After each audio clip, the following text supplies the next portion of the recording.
I worked as a social worker for 12 years out on the East Coast. I saw children who were mistreated, women that were abused, and plenty of others that had mental health problems, bad judgment, or worse luck.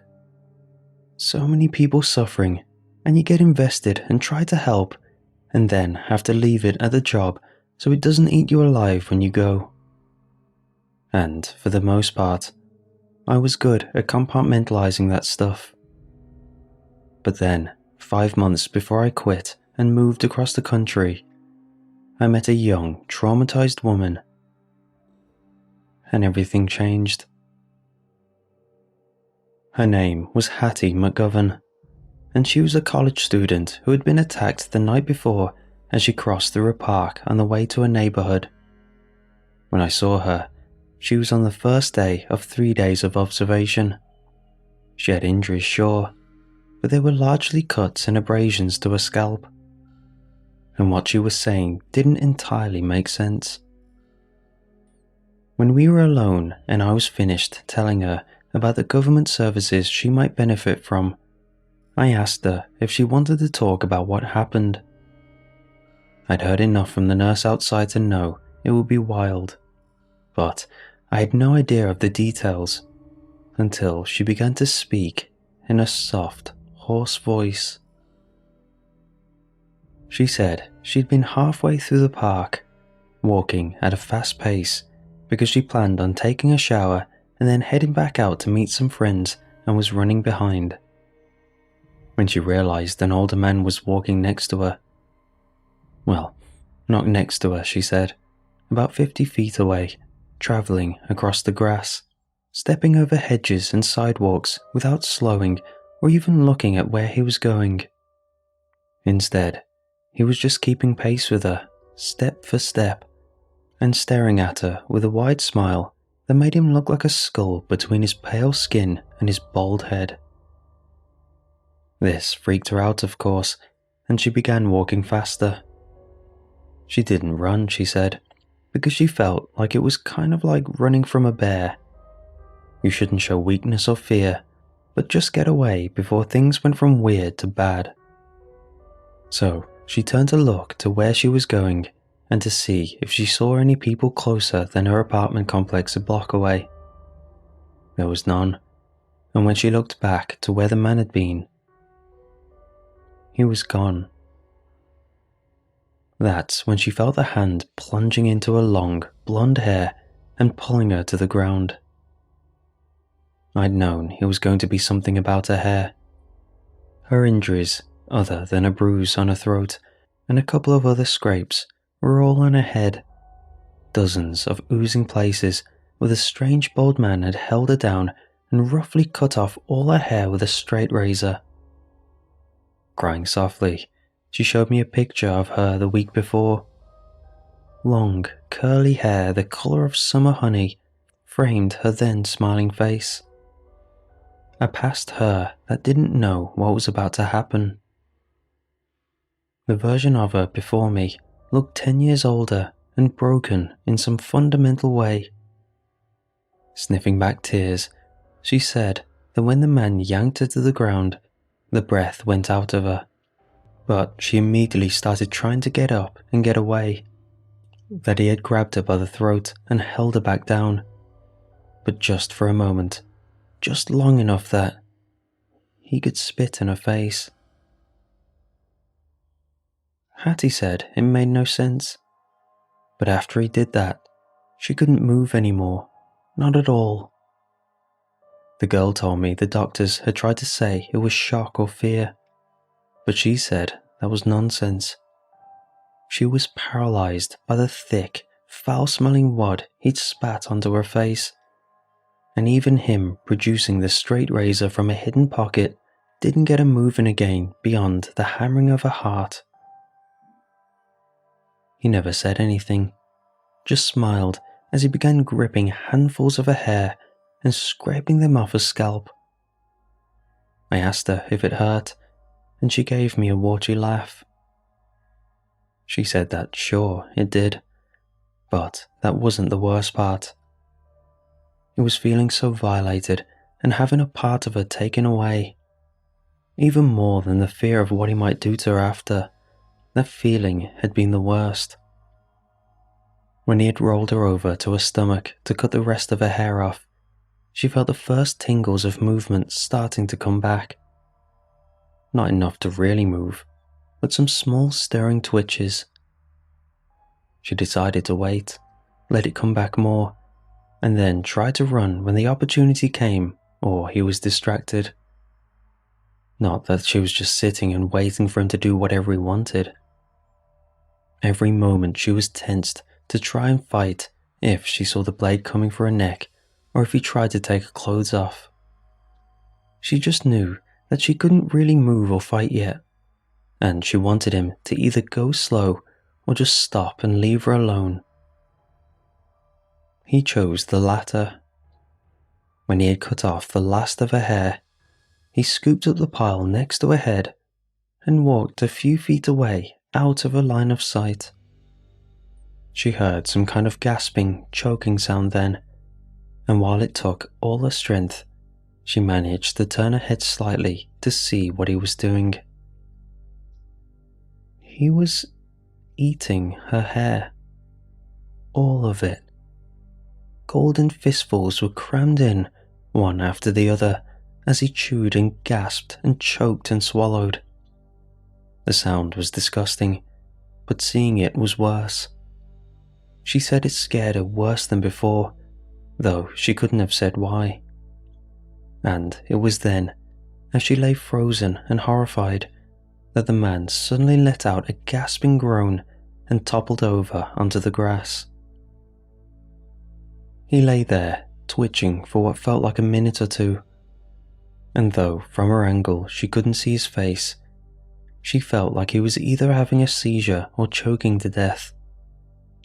She hoped for the latter, but didn't dare rely on that. Forcing her limbs to move, she got to her hands and knees and started to crawl out to the street. Everything felt weird and slow, but she started making progress, periodically looking back to see if the man was still out. First time, still down and twitching.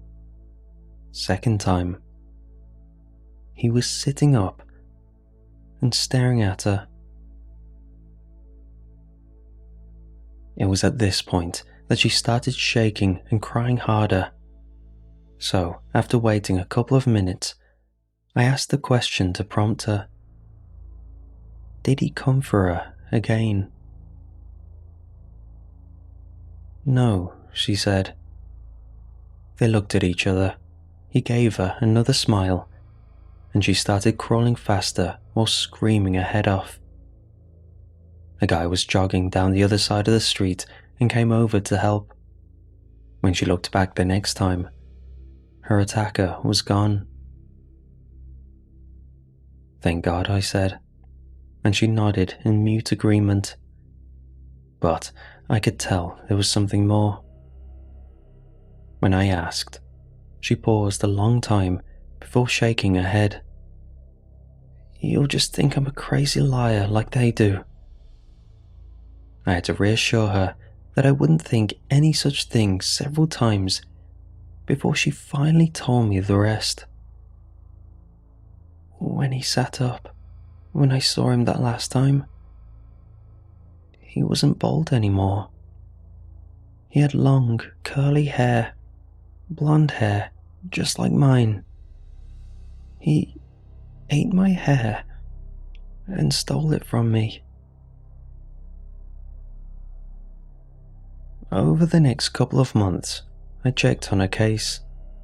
Hattie had moved back to Wisconsin to be with her family, and while her physical wounds were healing well enough, she still had emotional issues she was working through from the attack. When I called her mental health counselor at a new college, she tried to talk very broadly and not give me any details. But toward the end of the conversation, she did let one slip. The poor dear. It's so strange how her hair won't grow back. It was another month and a half before I saw the graffiti. I normally took a bus home to just 2 blocks from my work, but one day my normal bus line was delayed due to an accident, so I had the choice of paying for a taxi or walking further to a different stop. I picked the latter, and while the neighbourhood I travelled through didn't seem especially rough or dangerous, it was more run down than the places I worked or lived. More closed businesses and unkempt lots, and graffiti scattered along the walls here and there. It was when I was nearing the bus stop that I had to walk under an overpass bridge that had colourful drawings and sayings, insults and boasts. Yet, among that riot of lines and squiggles, one thing stood apart, as though none of the rest wanted to be close to this single line written in simple letters of dark red. He only eats the best of us.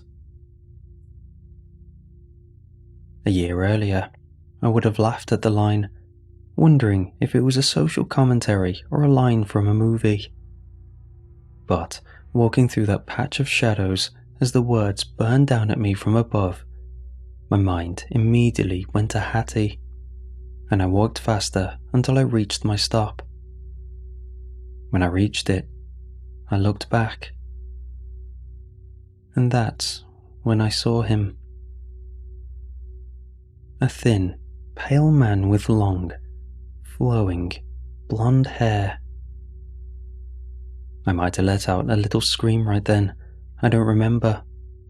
I do recall turning back to the street, thinking I needed to call a taxi or get someone's attention. When I saw the bus turning the corner a block down, and I nearly cried in relief. Running to meet it, I jumped on as soon as the doors opened, and when I looked back, I saw no sign of the man anywhere. Heart pounding, I scanned my pass and took a seat in the middle of the bus.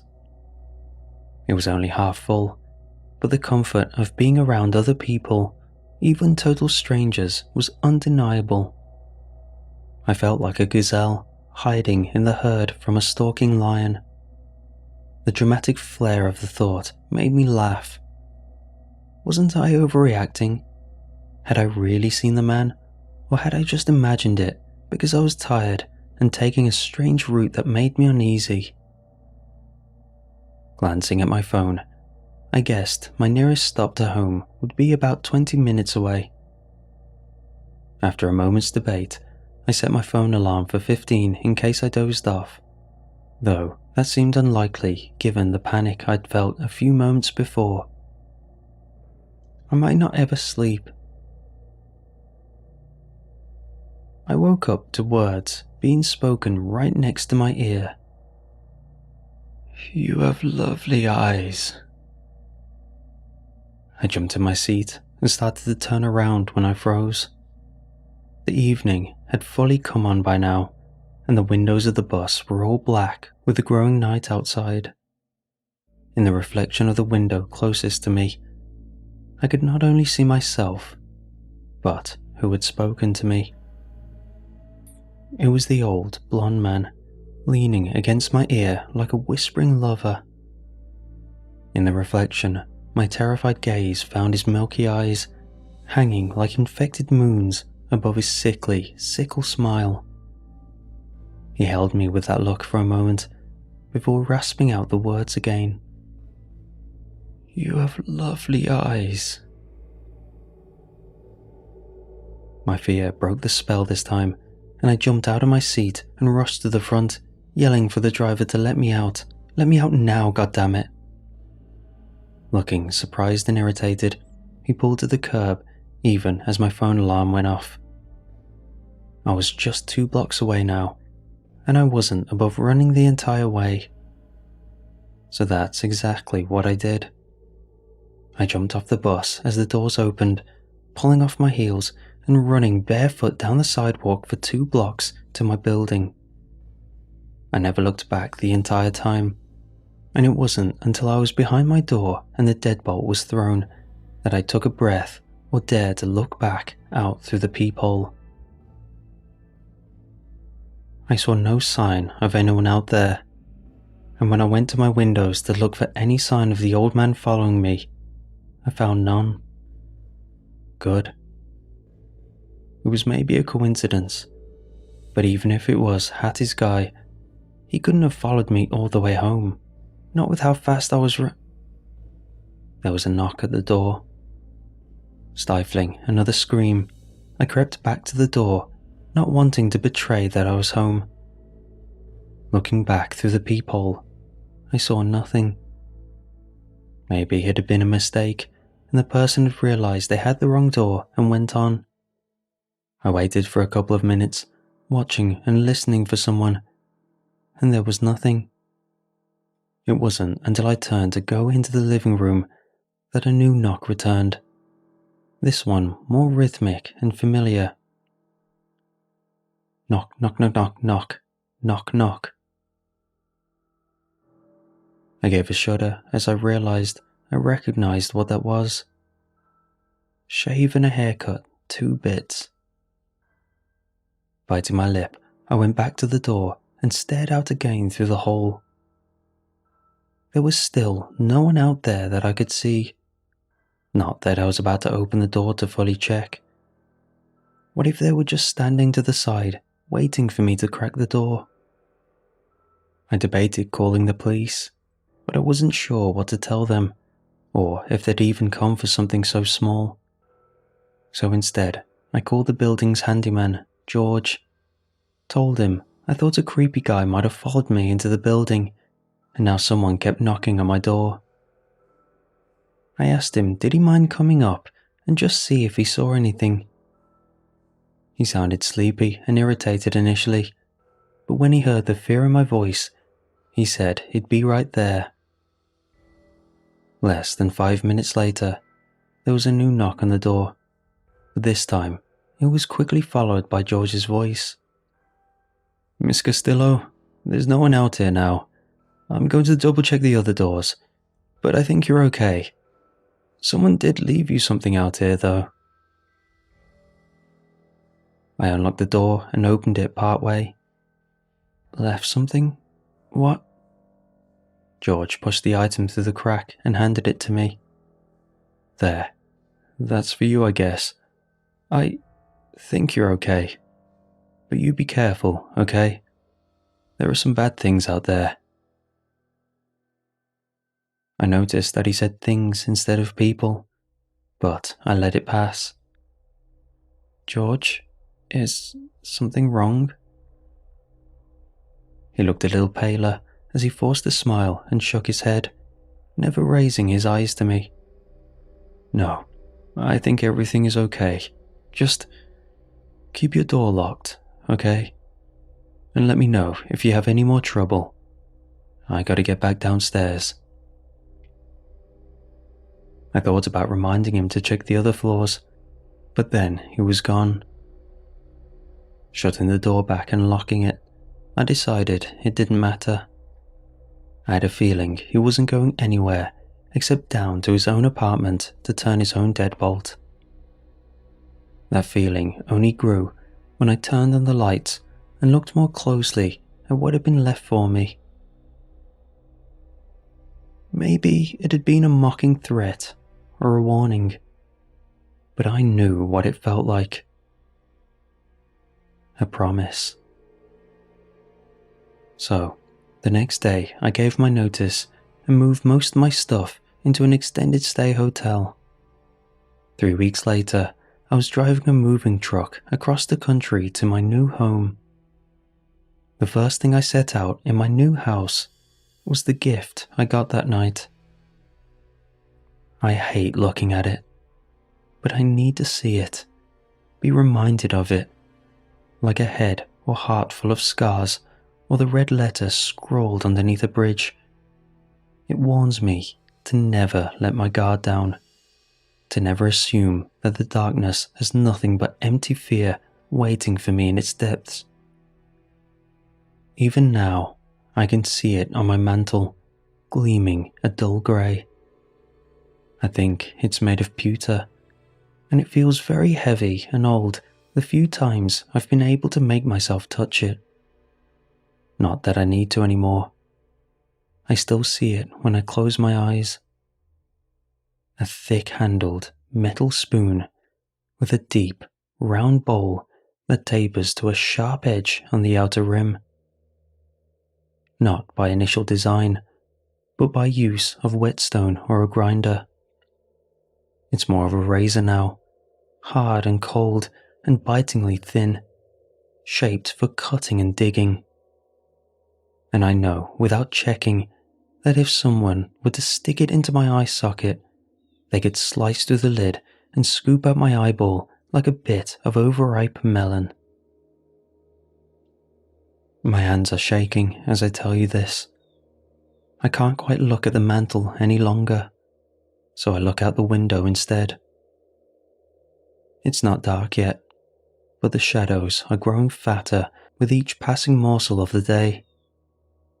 I force myself to keep looking into the deepening twilight, and some nights I even tell myself I'm not still afraid. But the whisper in my heart isn't of bravery or strength. It's the dreadful double thrum of the gazelle's heart looking out into the darkness. Not looking out of courage, but out of terror and necessity and weak, trembling hope. Hope that, when we look out into the darkness, nothing looks back or is drawing near.